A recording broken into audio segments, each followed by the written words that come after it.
de Corintios capítulo 15, Primera de Corintios 15. Aleluya.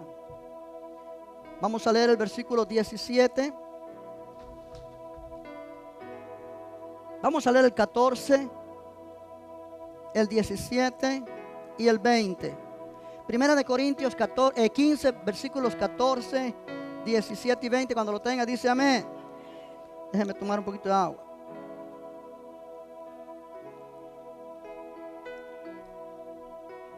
Ok, léalo conmigo en voz alta. Verso 14 dice: y si Cristo no resucitó, vana es entonces nuestra predicación, vana es también vuestra fe. Versículo 17: y si Cristo no resucitó, vuestra fe es vana, aún estáis en vuestros pecados. Versículo 20: mas ahora Cristo ha resucitado de los muertos, primicias de los que durmieron es hecho. Padre, gracias por tu palabra esta mañana. Gracias, Señor, por estar aquí una vez más para darte gloria y honra.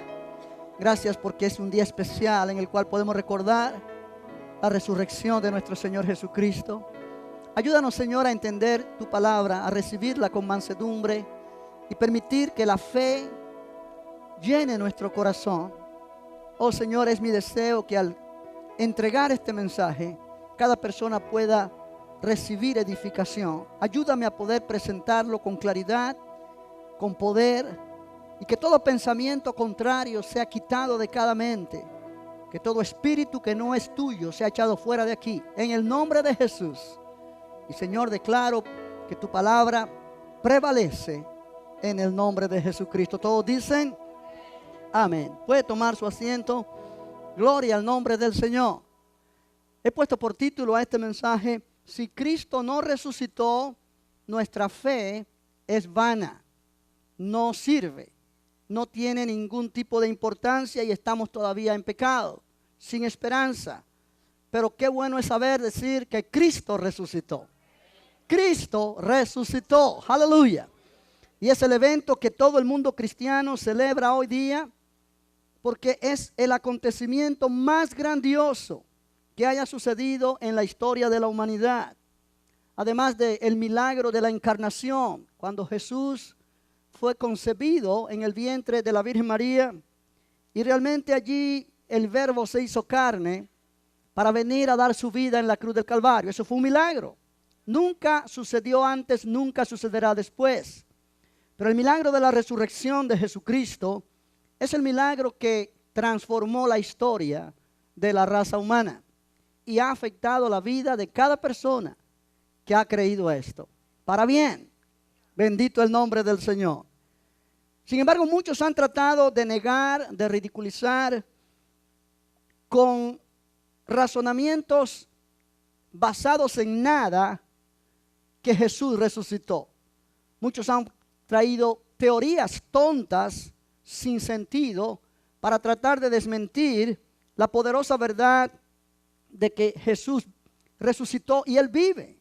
Y realmente hacernos ver que todo eso fue una historia falsa, un mito, una leyenda. Pero lo cierto es, como alguien dijo, las pirámides de Egipto son famosas hoy día porque contienen los cuerpos momificados de los antiguos faraones y reyes de Egipto. La abadía de Westminster en Inglaterra, en Londres, es famosa porque en ella descansan los cuerpos de gente de la nobleza, personas notables en el mundo inglés. La tumba de Mahoma dice que se observa por el ataúd de piedra donde sus restos fueron puestos, los huesos que allí están todavía. El cementerio de Arlington, aquí en Estados Unidos, en Washington, D.C., es reverenciado porque es un lugar de descanso, o el lugar de descanso de honor para personas importantes de este país, personas destacadas que murieron dando su vida por esta patria o por este país. Realmente todos tienen un significado y una historia. Sin embargo, la tumba de Jesucristo es diferente. Hay una gran diferencia entre la tumba de Cristo y todas estas otras tumbas que nosotros hemos o que te he mencionado en esta mañana. Todos estos lugares son significativos y famosos y atraen a los visitantes desde lejos por lo que ellas contienen. Contienen los restos de personas importantes. La tumba de Cristo es importante por lo que no contiene. La tumba de Cristo es importante porque está vacía. ¿Cuántos dicen amén a eso? Aleluya. Jesucristo resucitó y Él vive. Bendito el nombre del Señor. Gloria a Dios para siempre. Pero desde el mismo principio de este acontecimiento de la resurrección, comenzaron a confeccionarse teorías que trataron de quitarle la veracidad a este evento de la resurrección de Cristo. Entre ellas estuvo la teoría de que Jesús solamente se desmayó en la cruz y que realmente cuando lo sepultaron volvió en sí y se escapó de la tumba. Hay que tener más fe para creer eso que para creer lo que la palabra del Señor dice. Realmente es imposible. Es imposible que esto hubiera podido suceder así. En primer lugar, porque la Biblia dice que Jesús realmente murió. Él mismo testifica en el libro de Apocalipsis, capítulo 1, verso 18, y él dice: yo soy el que vivo y estuve muerto, mas he aquí que vivo por los siglos de los siglos. Él mismo declara que él estuvo muerto. Pero la Biblia en el libro de Juan, capítulo 19, versos 33 y 34, nos enseña que cuando los soldados estaban mirando para dar muerte a los crucificados, había al lado de Jesús dos malhechores que también fueron crucificados, y para que murieran más rápido por causa de que se acercaba el día de reposo y la muerte de la cruz era una muerte lenta, le quebraron las piernas para que no pudieran sostenerse y respirar y así murieran asfixiados. Pero cuando fueron a hacérselo a Jesús, vieron que ya estaba muerto. Y un soldado punzó su costado con una lanza y dice: de su costado salió agua y sangre. Y es interesante esto. Estaba leyendo un artículo hecho por, obviamente, la ciencia, y dice así, te lo leo. Dice: una persona que está expuesta a una presión muy fuerte, puede ocurrirle que se reviente una arteria y hasta el mismo corazón, lo que ocasiona que la sangre se derrame en el llamado pericardio, que es una membrana que envuelve el corazón y tiene líquidos. Cuando punzaron a Jesús en el costado, la sangre y los líquidos fueron expulsados y por ello la apariencia de sangre con agua. Esa señal era una indicación de que la persona, en este caso Jesús, había muerto. O sea, era una realidad científicamente probada. Jesús había muerto. Estudios médicos han confirmado lo que Juan nos dice en su evangelio en el capítulo 19 de su libro.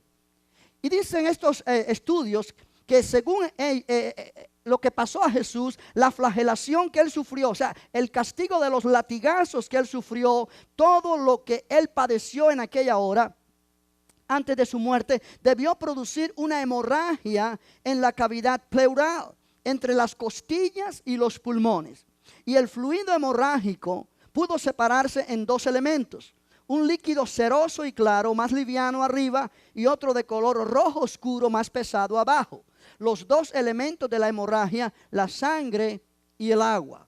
O sea que está probado que esto sucedió a Jesús y fue una evidencia de que Él realmente había muerto. Él realmente había muerto. Ahora, suponiendo que Jesús no murió y fue solamente un desmayo, perdió el conocimiento, y cuando se despertó en la tumba dijo: ¿y ahora qué hago? Y trató y salió y quitó la piedra y salió. Eso es imposible. ¿Por qué razón? Porque una persona que era crucificada en aquel tiempo perdía mucha sangre. En efecto, no solamente era la muerte de la cruz, sino que desde antes de venir a la cruz, la persona era castigada tan cruelmente que la sangre era derramada de su cuerpo, de todo su cuerpo, por tantos latigazos a los cuales era sometido. Voy a hablarte de eso quizá en un momento. Perdía tanta sangre que obviamente no había fuerza en su cuerpo para nada. Después de ser crucificado, imagínate los clavos traspasando los huesos de su mano y sus pies. Eso es barbárico, es terrible. Una persona solamente desmayada tener fuerza para levantarse cuando ya se ve sepultado, porque vamos a tomar en cuenta que el sepulcro en aquel tiempo no era como los sepulcros de hoy en un cementerio, sino que era como una especie de cueva donde personas podían entrar, era como un closet. Diga que él se despertó y dijo, ¿y qué hago ahora? Y salió y empujó la piedra y la movió. La piedra que ponían en la entrada de esa tumba era una piedra que los historiadores nos dicen que podía pesar alrededor de 4 toneladas. Estaba puesta como en un canal, de manera que para cerrarla era fácil porque estaba como en bajada, pero para abrirla había que subirla. Era imposible que una persona, un hombre, por muy fuerte que fuera, la pudiera mover, mucho más un hombre tan debilitado y tan hecho pedazos como alguien que fue muerto en muerte de cruz. O sea, lo cual implica que esto es absolutamente sin base. Además de eso, la tumba estaba custodiada por los soldados, porque los soldados habían puesto una custodia alrededor de ella, porque tenían miedo que los discípulos de Jesús vinieran y robaran el cuerpo y después dijeran que Él resucitó. De modo que, de cualquier forma que lo mires, es absolutamente sin sentido pretender creer que Jesús no murió, sino que solamente se desmayó. Jesús murió. Él murió realmente. Ahora, hubo otra teoría, y es la teoría de que las autoridades robaron el cuerpo de Jesús. Pero esta teoría también es sin sentido. ¿Por qué razón? Porque realmente si las autoridades robaron el cuerpo del Señor, ¿por qué no lo sacaron en público cuando los discípulos dijeron que Jesús había resucitado? Era la oportunidad para decir, no, es mentira, mira, aquí está el cuerpo que lo sacamos. No estén diciendo que resucitó porque aquí está el cuerpo. Obviamente no tiene significado. El propósito de los enemigos de Jesús no era llevarse el cuerpo para mantenerlo en la tumba. Por eso ellos pidieron a Pilato que les diera la orden de custodiar aquella tumba. Pero hay una tercera teoría. Y la tercera teoría dice que los discípulos mismos fueron los que robaron el cuerpo para pretender que Jesús resucitó. Pero esto no tiene sentido tampoco por esta razón. Los discípulos no podían llegar a la tumba porque estaba custodiada por los soldados y no se les permitía entrar. Pero tampoco cuando ellos comenzaron a predicar que Jesucristo había resucitado, ese mensaje comenzó a ponerlos en peligro y muchos de ellos fueron puestos en prisión y muchos de ellos murieron por predicar que Cristo resucitó. Si ellos sabían que ellos mismos habían robado el cuerpo de Jesús, predicar y estar dispuestos a morir por ese mensaje cuando ellos sabían que no era cierto, no tiene sentido. De manera que por mucho que uno le busque la manera, no hay ningún sentido cuando uno pretende creer todas estas teorías que no son más que eso, teorías. La verdad es que Jesucristo realmente resucitó. Él resucitó de entre los muertos. Gente que no cree en la resurrección de muertos, como los corintios a los que Pablo les habla. Pablo les dice, si no hay resurrección de muertos, entonces Cristo tampoco resucitó. Y si Cristo no resucitó, entonces nuestra fe es vana. Todavía estamos en nuestros pecados, no hay esperanza para nosotros. Pero iglesia, la verdad es que Jesucristo resucitó. Él resucitó y Él vive. Bendito el nombre del Señor.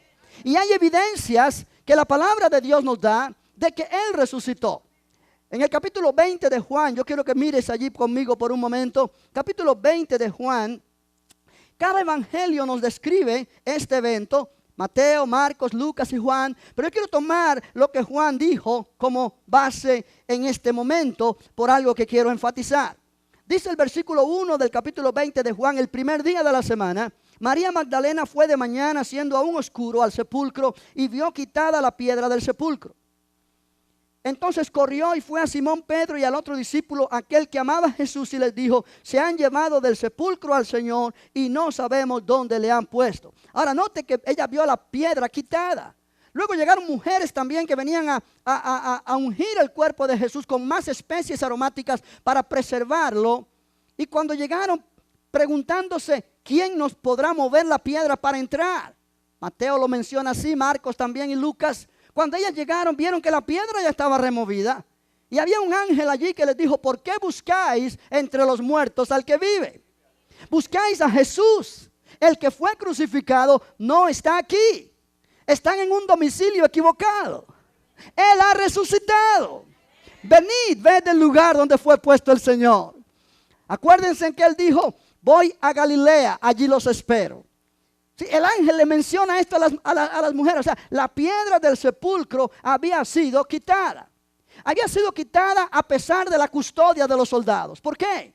Porque dice Mateo que un ángel del Señor baja del cielo. Hay como una especie de terremoto en aquel lugar y la piedra es removida. No por manos humanas, sino por el poder de Dios. No para que Jesús saliera, sino para que la gente pudiera mirar que no había nadie dentro. Aleluya. Gloria al nombre del Señor. ¿Cuántos dicen amén? Ahora, hay una evidencia también que nos ayuda a entender este concepto de resurrección cuando miramos la experiencia de dos de los discípulos de Jesús. Dice el versículo 2 de este capítulo 20 de Juan. Entonces corrió María Magdalena y fue a Simón Pedro y al otro discípulo, aquel al que amaba Jesús. Y les dijo, se han llevado del sepulcro al Señor y no sabemos dónde le han puesto. Entendamos que los discípulos no tenían idea de lo que era resurrección. Jesús les había mencionado varias veces que era necesario que Él muriera y que resucitara, pero en su mente no cabía esa palabra. ¿Por qué? Porque nunca había ocurrido. Sí es cierto que Jesús había resucitado a personas, pero en el aspecto de lo que la resurrección de Cristo es, nadie había resucitado antes. Y ellas no entendían lo que pasó, pensaron que alguien se lo había llevado. Verso 3, y salieron Pedro y el otro discípulo y fueron al sepulcro. Corrían los dos juntos, pero el otro discípulo corrió más aprisa que Pedro y llegó primero al sepulcro. Y bajándose a mirar, vio los lienzos puestos allí, pero no entró. O sea, este discípulo llegó primero y se agachó un poco para mirar dentro de la tumba, que estaba abierta la puerta, la piedra había sido quitada, y vio los lienzos allí, pero no entró. Este verbo ver viene de un verbo en el griego que significa ver algo, como cualquiera de nosotros está viendo algo ahora. Pero luego dice que Pedro llegó, versículo 6, luego llegó Simón Pedro tras él y entró en el sepulcro y vio los lienzos puestos allí. Y el sudario que había estado sobre la cabeza de Jesús, no puesto con los lienzos, sino enrollado en un lugar aparte. El verbo que se usa aquí en el versículo 6 para decir que Pedro vio, es un verbo diferente al primero y significa alguien que ve algo como en un teatro. Alguien que ve algo como un espectador tratando de entender lo que está viendo. O sea, Pedro mira, entra adentro y mira y ve los lienzos en un lugar y el sudario en otro lugar, envuelto, enrollado, conforme lo habían puesto cuando envolvieron el cuerpo de Jesús y la cabeza de Jesús, pero sin Jesús adentro. Y está tratando de entender. Pero el primer discípulo que llegó y vio de afuera, ahora viene y entra también, versículo 8. Entonces entró también el otro discípulo que había venido primero al sepulcro y vio y creyó. Y vio y creyó. Este verbo vio es otro verbo diferente. O sea, que Juan pone tres diferentes verbos que se traducen al español vio o vieron o ver, pero que tienen diferentes significados. Este último vio significa ver algo y saber algo que uno ve. Entender, percibir lo que uno ve. Tiene el sentido de ver algo y entenderlo como resultado de lo que ha sido observado. En otras palabras, él llegó, vio y observó. Vio los lienzos puestos en un lugar enrollados conforme habían envuelto el cuerpo de Jesús, pero sin Jesús adentro, sin estar rotos, solamente enrollados. Y vio el sudario que envolvía la cabeza de Jesús, envuelta como la envolvieron, pero sin Jesús adentro. Y en otro lugar, bien doblado, bien organizado. Este discípulo vio y entendió. Entendió. ¿Qué es lo que entendió? Que Jesús había resucitado. Verso 9. Porque aún no habían entendido la escritura que era necesario que Él resucitase de los muertos. Ahora presta atención a esto. Cuando digo Jesús es el primero en la historia de la humanidad en resucitar de esta manera. Él pudo salirse de los lienzos. Déjame explicarte esto brevemente. Los lienzos eran lienzos que envolvían al cadáver para ayudar a conservar ese cadáver por un tiempo más. lo envolvían con especies aromáticas y esas especies endurecían estos lienzos y lo hacían como un estuche.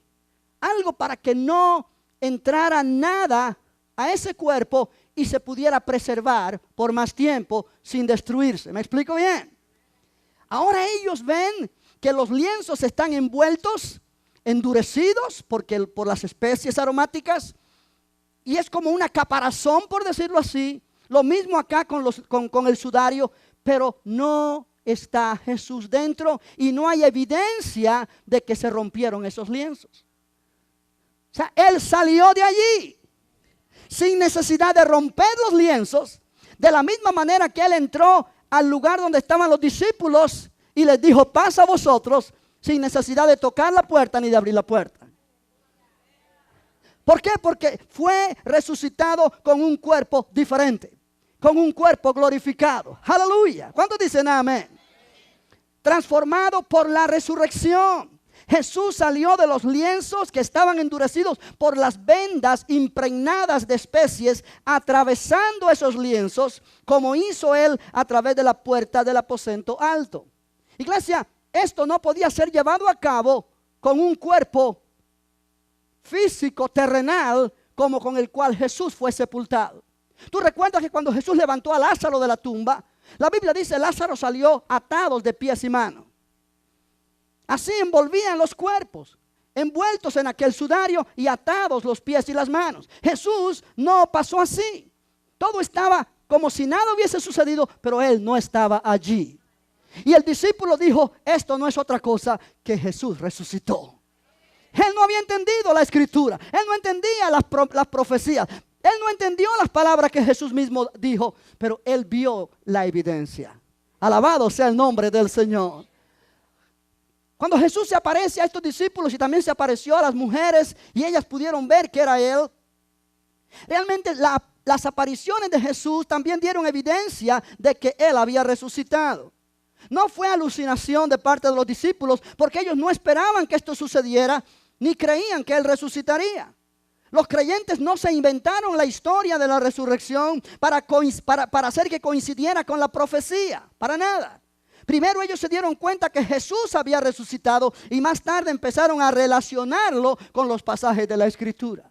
Fue algo que ellos no pensaban que podía suceder, pero ahora la evidencia estaba delante de ellos. Jesucristo o Jesús había resucitado. Gloria al nombre del Señor. Y obviamente cuando Jesús se para en medio de ellos y le dice, pasa a vosotros, ellos piensan que están viendo a un fantasma, que es un espíritu. Y Jesús mismo les dice, ¿por qué piensan que soy un espíritu? Un espíritu no tiene cuerpo de carne y hueso como veis que yo tengo. No dijo carne y sangre, dijo carne y hueso.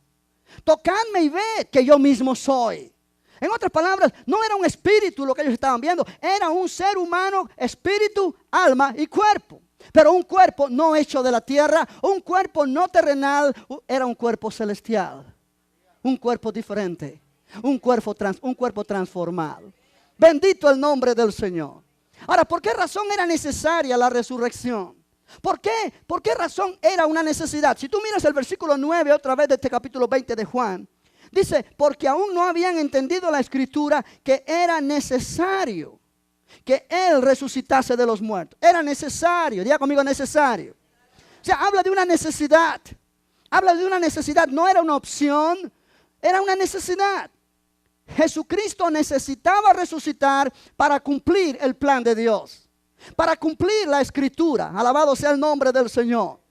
Lucas 24, cuando Él se aparece a aquellos discípulos camino a Emaús, les dijo era necesario que el Cristo padeciese y que entrase en su gloria.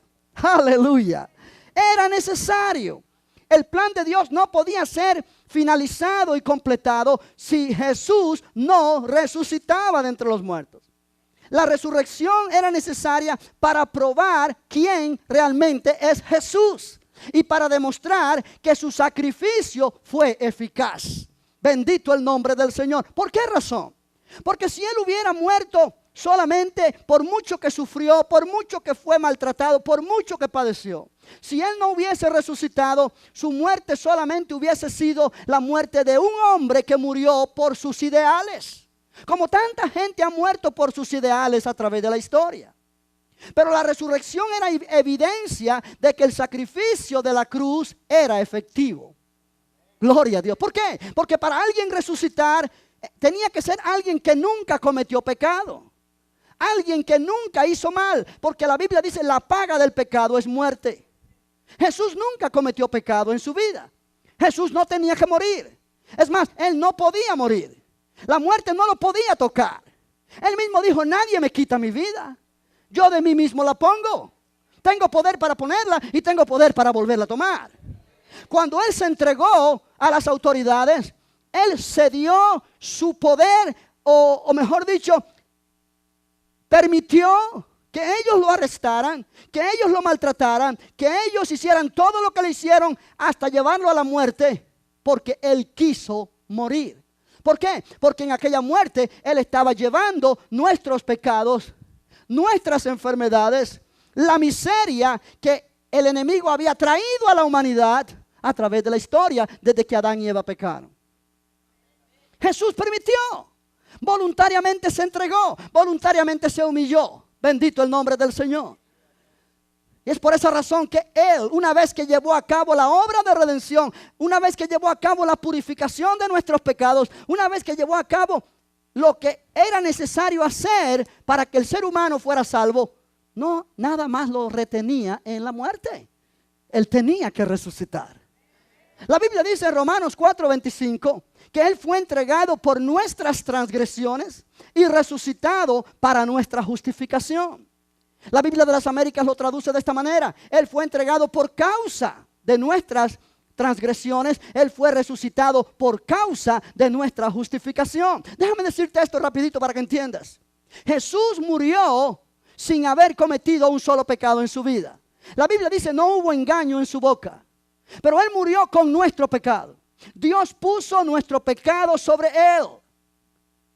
Cuando Él purificó nuestros pecados, Él resucitó porque Él nunca había cometido pecado. Él no tenía que continuar muerto.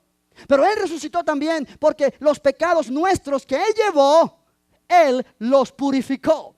Él los quitó de en medio. Él pagó por ello. De manera que cuando Él resucitó, implica que la raza humana entera fue declarada justa delante de Dios. Y que todo aquel que cree este mensaje puede recibir vida eterna.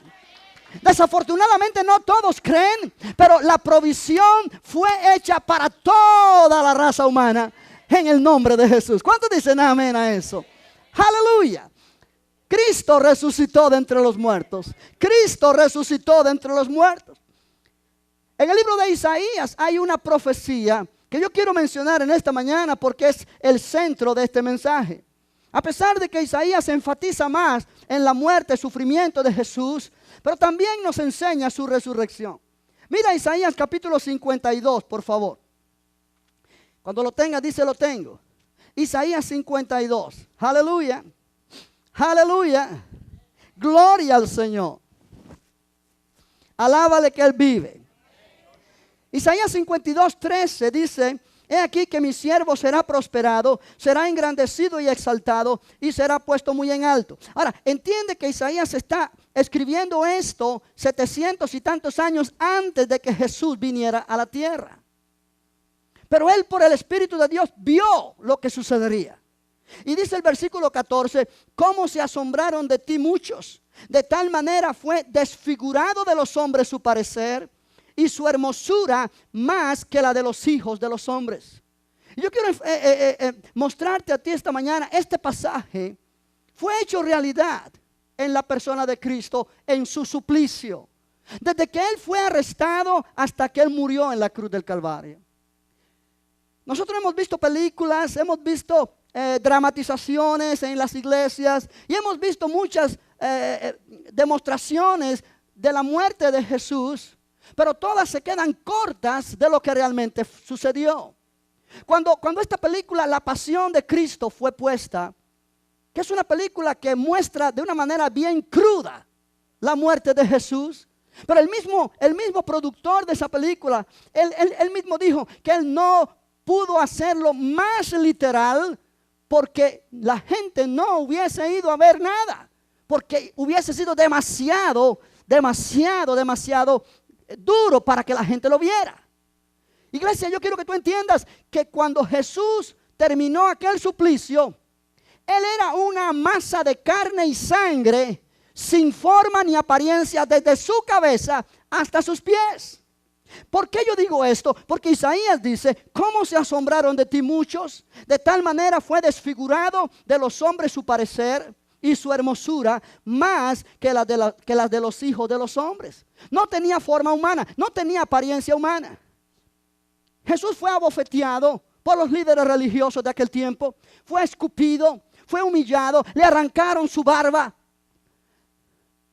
Pero Él fue puesto en lo que se llamaba la flagelación, que era el castigo que los más asesinos de aquel tiempo tenían terror a este castigo. Déjame explicarte cómo era de acuerdo a los historiadores. La persona era atada a un poste de aproximadamente 2 pies de alto y era atado sus pies bien fuerte a ese poste, y entonces sus manos de esta manera a algo como una argolla aquí arriba, y lo ataban bien fuerte y lo ponían bien estirado de manera que no pudiera moverse para ningún lado, desnudo en aquel lugar. Y entonces habían 2 verdugos, uno a cada lado, con un látigo largo, látigo que tenía muchas cuerdas como de piel, y en la punta tenían pedazos de metal, de hueso, de vidrio, cosas que pudieran punzar y destruir. Y entonces estos soldados tiraban el látigo, uno por cada lado, de manera que como no tenía el poste era pequeño y luego las manos estaban así, todo su cuerpo quedaba expuesto. Y los latigazos afectaban no solamente su espalda, sino su vientre, su pecho, su cara, sus brazos, sus piernas, todo. Los judíos tenían una ley que cuando alguien era castigado de esta manera, no podía ser castigado con 40 latigazos, sino con 39. Porque ellos decían que 40 podía ser fatal. Pero Jesús fue puesto en manos de los romanos, y los romanos no tenían tal ley. De manera que se calcula que los romanos derramaron su ira, la ira que tenían en contra del pueblo judío, sobre Jesús. Y Él fue sometido a más de 40 latigazos. De modo que no había marcas de latigazos en su cuerpo, sino que todo su cuerpo era una sola marca. Según los historiadores, ellos dicen que los que pasaban por este suplicio, realmente los latigazos rompían su piel, rompían su carne y muchas veces exponían los órganos internos. Las venas se rompían y se derramaba sangre hasta que el cuerpo quedaba medio gris. Era horrible. Ellos pedían misericordia, pero no se les daba misericordia. Jesús padeció eso por ti y por mí. Oh, precioso es el Señor. Precioso es el Señor. Aleluya. Cuando leemos Isaías, dice el versículo 1 del capítulo 53: ¿quién ha creído a nuestro anuncio y sobre quién se ha manifestado el brazo de Jehová? Subirá cual renuevo delante de él y como raíz de tierra seca. No hay parecer en él ni hermosura. Le veremos, más inatractivo para que le deseemos. Despreciado y desechado entre los hombres, varón de dolores, experimentado en quebranto. Y como que escondimos de él el rostro, fue menospreciado y no lo estimamos. Cuando tú ves la historia en los evangelios, la gente se burlaba de Jesús y decían: hey, si tú eres el Cristo, bájate de ahí, de esa cruz. Si de verdad tienes poder, eres el Hijo de Dios, desciende. Y lo escupían y lo aborrecían. Ellos lo tenían como algo maldito allí en aquella cruz. Verso 3: despreciado y desechado entre los hombres, varón de dolores, experimentado en quebranto. Y como que escondimos de él el rostro, fue menospreciado y no lo estimamos. Pero mira el 4: ciertamente llevó él nuestras enfermedades y sufrió nuestros dolores. Y nosotros le tuvimos por azotado, por herido de Dios y abatido.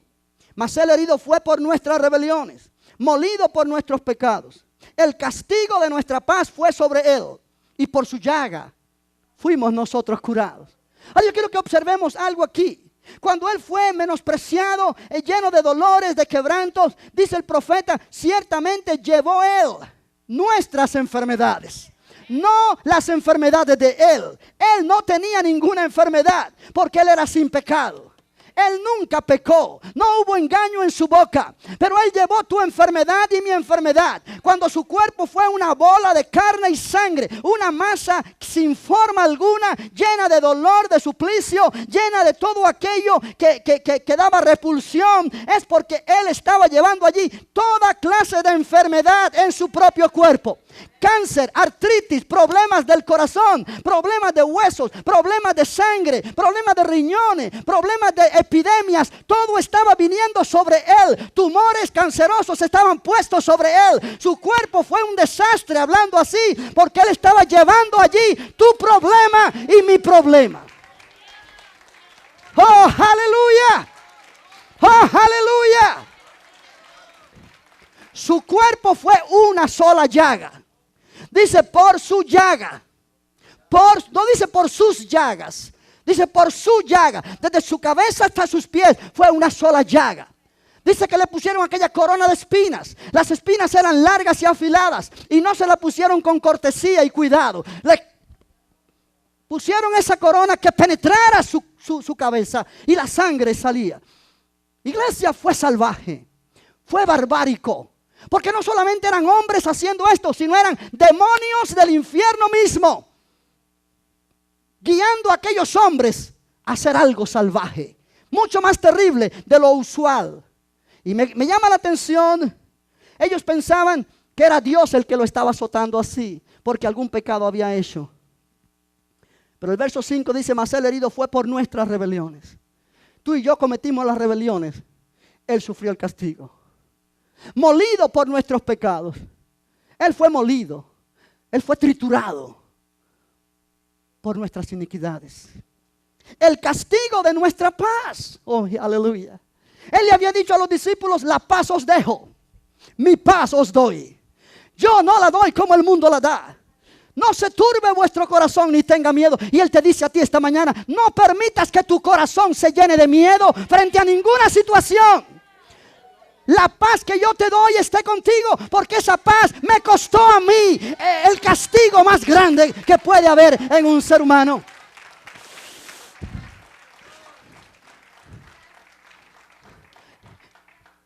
Iglesia, a pesar de los tiempos que vivimos, donde hay tanta ansiedad, tribulación, aflicción, preocupaciones excesivas y la gente no duerme por tanta preocupación, Jesús sufrió el castigo para que tú y yo podamos tener paz. No permitas que la ansiedad te domine cuando alguien pagó tan caro precio para que tú puedas vivir disfrutando de paz con Dios y paz de Dios en tu espíritu, en tu alma. El castigo de nuestra paz fue sobre Él y por su llaga. No dice por su llaga seremos sanados algún día. Dice por su llaga fuimos nosotros curados. El Señor sanó tu enfermedad 2000 años atrás, cuando Jesucristo estaba sufriendo el castigo allá. Él hizo provisión en su gracia para que tú y yo ahora, al leer este pasaje, la fe pueda venir y recibir lo que ya Él proveyó. El Señor ya proveyó tu sanidad física, pero es tu deber y es mi deber poseer lo que ya Él prometió por la fe y recibir la sanidad para la gloria del Señor. ¡Oh, aleluya! ¡Aleluya! ¿Me está entendiendo? Ahora, todo esto no hubiera tenido poder si Él no hubiera resucitado. Pero por cuanto Él resucitó, implica que lo que Él hizo allí fue eficaz. Mis enfermedades quedaron sepultadas cuando Jesús fue sepultado. Mis pecados quedaron sepultados cuando Jesús fue sepultado. Mi horrible relación con Dios, que estaba muerto en pecado, fue sepultado cuando Él fue sepultado. Pero cuando Él se levantó de entre los muertos con una vida diferente, una vida totalmente pura y santa y eterna, esa misma vida fue impartida a mi espíritu cuando yo le recibí en mi corazón. Aleluya. Al que no conoció pecado, por nosotros lo hizo pecado, para que nosotros fuésemos hechos justicia de Dios en Él. Pero nadie es hecho justicia de Dios hasta que no cree que Dios lo levantó de los muertos. Dice Pablo, esta es la palabra de fe que predicamos, que si confesares con tu boca que Jesucristo es el Señor y creyeres en tu corazón que Dios le levantó de los muertos, serás salvo. Porque con el corazón se cree para justicia. La persona que no cree esto no recibe los beneficios que el Señor proveyó. Con el corazón se cree para justicia, con la boca se confiesa para salvación. Qué triste que hay personas que todavía, creyentes, que todo el tiempo están confesando cuán enfermos están. Tales personas nunca verán el milagro de la sanidad hecho en su cuerpo, porque están negando lo que ya Cristo les compró para ellos 2000 años atrás. Jesús dijo, por tus palabras serás condenado, por tus palabras serás justificado. Tus palabras tienen gran poder. Tus palabras son el vehículo que usa la fe para recibir lo que Cristo hizo 2000 años atrás. Es tiempo de apropiarlo hoy, comenzar a disfrutarlo hoy, rechazar toda mentira del diablo hoy. Aleluya. Oh, precioso Dios. Disculpa que me emociono, pero este tema a mí me fascina. Este tema a mí me fascina, me transforma. Este tema me edifica a mí mismo. Bendito el nombre del Señor. Oh, precioso Dios. Precioso Dios. Precioso Dios. Por eso hoy celebramos no Easter. Hoy celebramos resurrección. Resurrección. Resurrección. Aleluya. Aleluya. Aleluya. Es una vergüenza que creyentes tomen el día de hoy para ir al parque a buscar los huevos que escondieron, huevos, y pasar el día en ese pasatiempo cuando estamos celebrando la resurrección de nuestro Señor Jesucristo. Olvídate de qué es la moda del país. Olvídate de qué es lo que el país practica cada año. Olvídate de eso. Tú y yo pertenecemos a otro país. Tú y yo somos ciudadanos del cielo. Aleluya. Precioso es el Señor. Incúlcale a tus hijos lo que hoy se celebra. Incúlcale a tus hijos lo que hoy estamos recordando.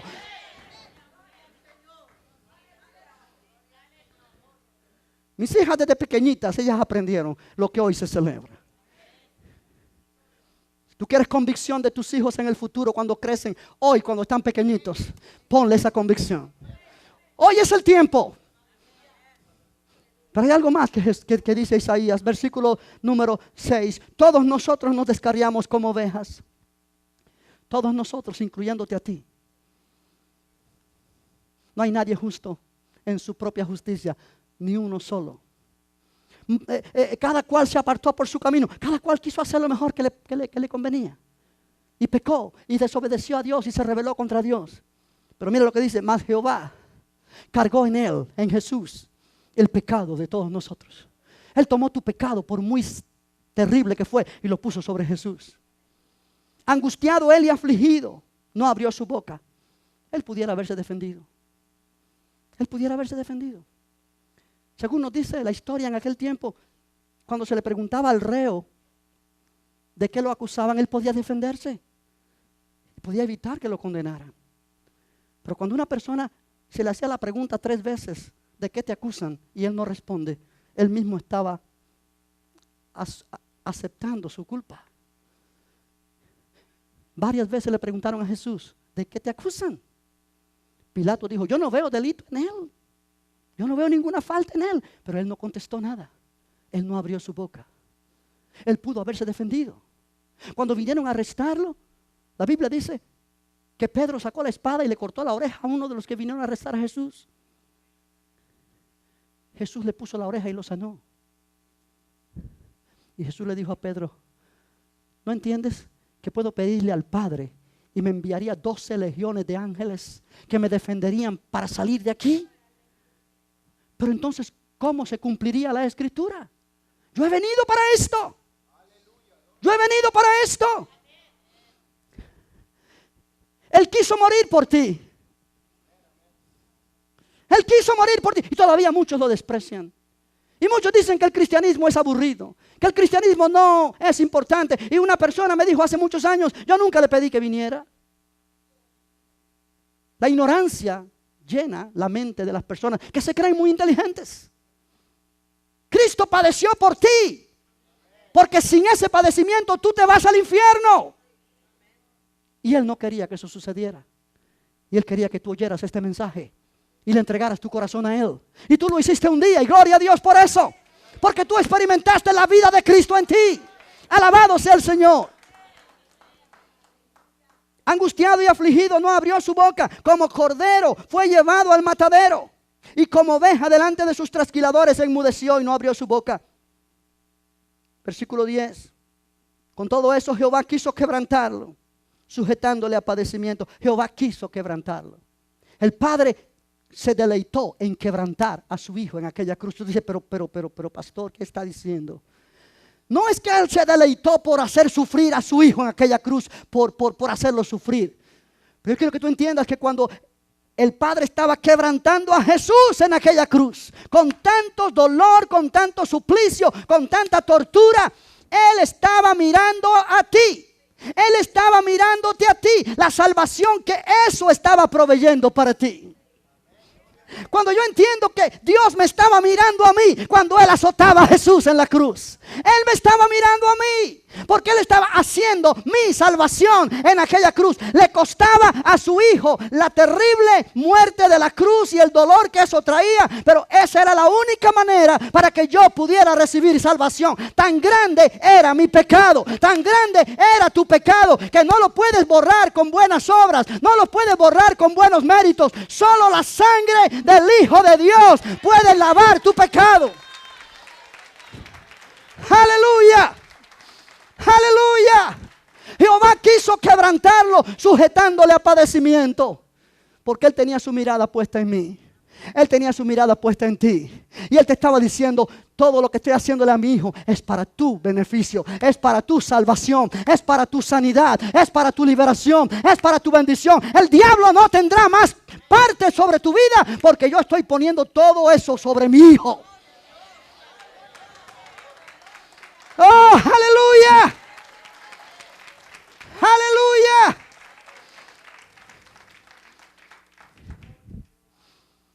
Jehová quiso quebrantarlo, sujetándole a enfermedad, a padecimiento, a dolor. Pero mira lo que dice: cuando haya puesto su vida en expiación por el pecado, verso 10, verá linaje. Verá linaje. Un muerto no puede ver linaje. Un muerto no puede ver descendencia. Aquí Isaías está diciendo, este va a resucitar. Este que está sufriendo tanto va a resucitar. Se va a levantar y va a haber descendencia. Va a haber a muchos que vendrán a formar parte de la familia de Dios, porque pondrán su fe en lo que Él está haciendo. La Biblia dice, a todos los que le recibieron, a los que creen en su nombre, Dios les dio la potestad de ser hechos hijos de Dios.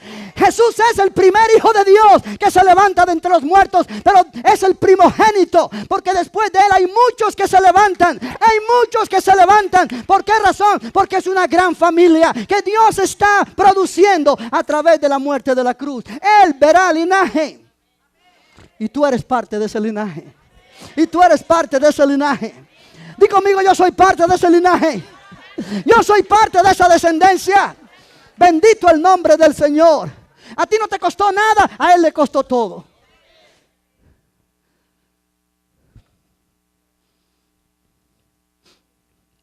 Vivirá por largos días y la voluntad de Jehová será en su mano prosperada. Verá el fruto de la aflicción de su alma y quedará satisfecho. Por su conocimiento justificará mi siervo justo a muchos y llevará las iniquidades de ellos. Por tanto, yo les daré parte con los grandes y con los fuertes repartirá despojos. Por cuanto derramó su vida hasta la muerte y fue contado con los pecadores, habiendo Él llevado el pecado de muchos y orado por los transgresores. Aleluya. Oh, aleluya. Gloria a Dios. Este capítulo me transforma. Este capítulo me impacta. Cristo murió por mí. Él sufrió por mí. Es mi deber ahora resistir al diablo en todo lo que él intente hacer en contra mía. Resistir toda tentación, resistir todo síntoma de enfermedad, resistir todo lo que viene, porque aquel, el Hijo de Dios, pagó el precio, sufrió por mí, para que ahora yo viva libre.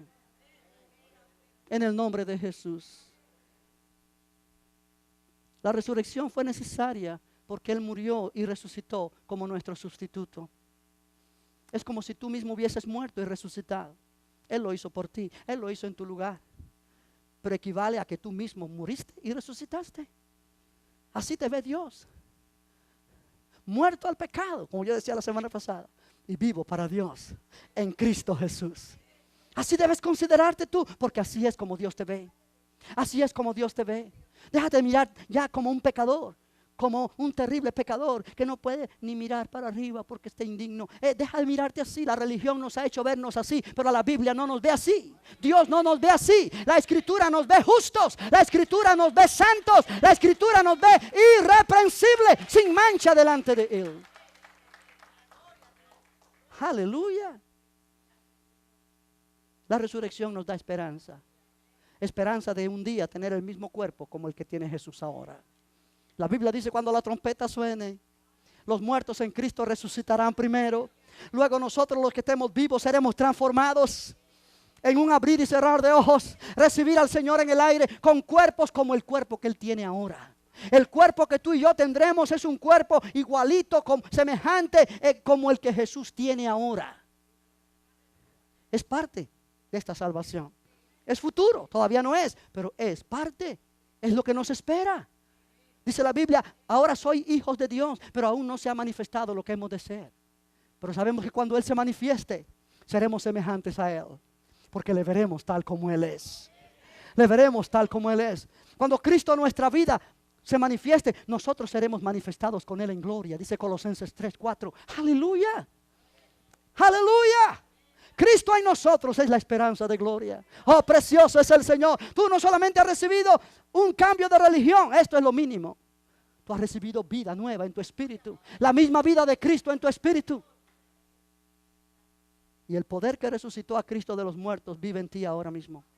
Si tú eres un hijo de Dios, si tú eres un creyente en Cristo, si tú estás lleno con el Espíritu Santo, la Biblia dice: si el espíritu de aquel que levantó de los muertos a Jesús mora en nosotros, el que levantó a Cristo de entre los muertos vivificará también vuestros cuerpos mortales por su espíritu que mora en nosotros. Dentro de ti está el poder de la resurrección. El mismo poder que levantó a Cristo de entre los muertos ahora reside dentro de tu espíritu. No solamente para darte un cuerpo glorificado al final, sino para vivificar el que tienes ahora. Para sanar el que tienes ahora. Para fortalecer el que tienes ahora. Aleluya. Aleluya. Ya, Romanos 8:11. Búscalo en tu Biblia para terminar esta mañana. Porque me quedaste viendo así como quien dice: hey, ¿qué le pasó a este? El poder de resurrección dice que está en mí. Hey, aleluya. Bueno, acuérdate que cuando Jesús le dijo a Marta: Marta, tu hermano resucitará. Ella dijo: sí, Señor, yo sé que resucitará en el día postrero.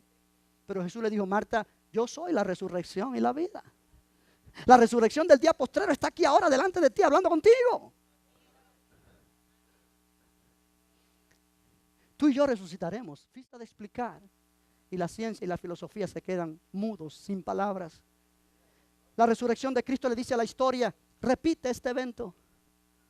Y la historia no puede repetir lo que sucedió solamente una vez en el cuerpo de Jesús. Sucederá en el futuro cuando venga Cristo otra vez. Pero no como lo que pasó Cristo. La resurrección le dice al tiempo: borra este evento. Es imposible. 2000 años después de ese evento todavía se está comentando. Todavía se está recordando. Todavía se está viviendo. Porque es una experiencia real en el corazón de cada creyente. La resurrección le dice a la fe: cree este evento. Y cuando tú eres capaz de creerlo, comenzarás a ver el poder del Señor manifestado en tu vida. Oh, precioso Dios. ¿Cuántos dicen amén? ¿Cuántos dicen gloria a Dios? Voy a pedir que te pongas de pie en esta mañana y levantes tus manos y le digas: gracias, Señor, porque moriste por mí en aquella cruz. Sufriste lo indecible en tu cuerpo y en tu alma y aún en tu espíritu, por amor a mí. Por amor a mí, Señor. Pero tú resucitaste. Implica que venciste. Venciste al pecado. Venciste la muerte. Venciste a Satanás mismo. Venciste la enfermedad. Venciste todo enemigo de la humanidad y de Dios. tú resucitaste con poder, Señor. Y en tu nombre, Jesús, hay victoria, hay poder, hay salvación, hay sanidad, hay liberación. Oh Padre, yo oro por tu pueblo esta mañana. Aleluya. Que podamos, Señor, asimilar esta verdad en nuestro corazón y darnos cuenta de que si tú ya lo hiciste en Cristo, es para que nosotros vivamos libres de todo pecado, de toda enfermedad, de toda dolencia, de toda miseria. Tú viniste a darnos vida y vida en abundancia. Gracias te damos por la cruz. Gracias por la muerte de Jesús. Gracias por la resurrección. Oh, te damos a ti la gloria. Te damos a ti la gloria. Aleluya. Aleluya. Aleluya. Si estás enfermo físicamente esta mañana y crees que el Señor llevó tus enfermedades en la cruz del Calvario y que Él proveyó para ti sanidad física en tu cuerpo, y crees que la oración de fe sanará al enfermo y el Señor lo levantará, no importa cuál es el diagnóstico que te han dado, si tú crees esto, te voy a pedir que pases aquí adelante en una línea aquí en la mitad. Los hermanos sugieres te van a ayudar, una fila aquí, y yo voy a orar por ti y voy a poner mis manos sobre ti, porque la Biblia dice: sobre los enfermos pondrán sus manos y sanarán. Aleluya. Gloria a Dios. Gloria a Dios.